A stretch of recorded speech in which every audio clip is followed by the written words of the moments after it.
Hallelujah.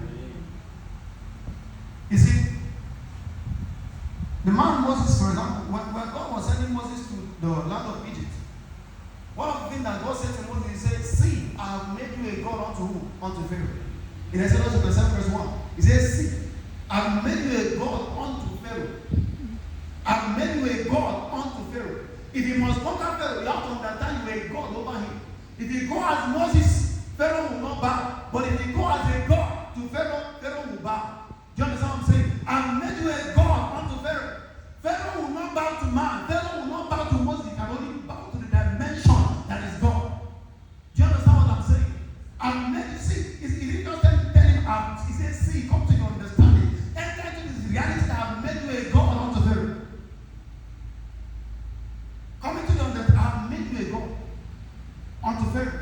So Moses will not just go and approach Pharaoh as Moses. I said, Moses, I said, Pharaoh, God just sent me. He sent me as Moses to come and tell you to let my people go.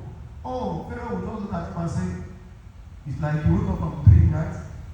Are you dreaming? Just come to reality. Hallelujah. Hallelujah. Amen. He says, see, I'm making you a God unto Pharaoh.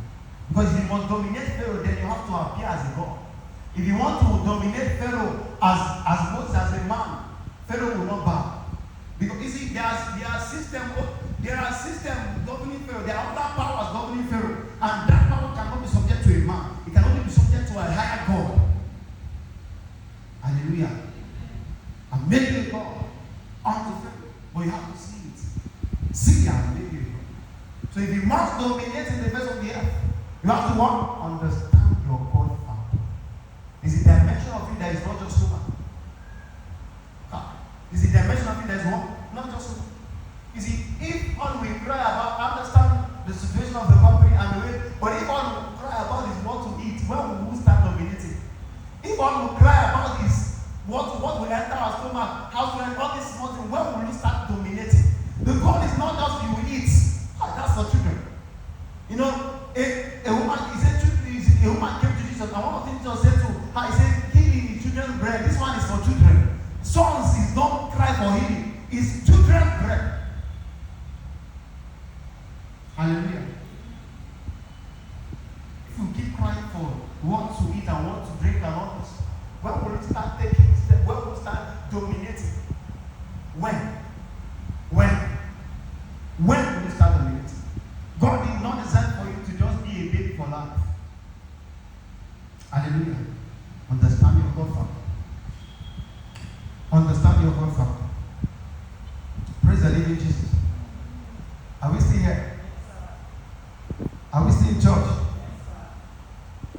Even the apostle was given a name in Acts chapter 14, I believe. They was given a name and said, the gods are what? Come down to us in the likeness of men. The one. That means the thing that these men are doing, it is not men that can do it.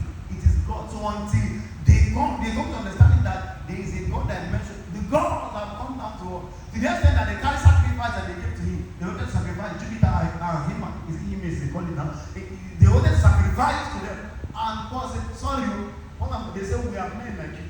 That means we are also men. Even though you are seeing a dimension, there is a dimension of us. Even we are men like you. But they didn't neglect their God dimension. But they don't have to get, we are men like you. We are men. We are men. Then you are a dual person. You are not just a man. You are dual in nature. That you that can be playing now, if darkness want to raise you, arise as a priest because there's a God dimension in you and say, darkness, stop here. Darkness, stop here. And they say, not the person when you play now. Yes, you are dual. There's a God dimension. I'm not just a man. There's a God dimension in me. And when I reverse, he appears.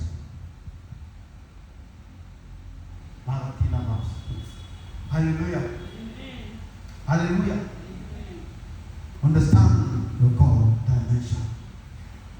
At the show of the supernatural, you cannot do it.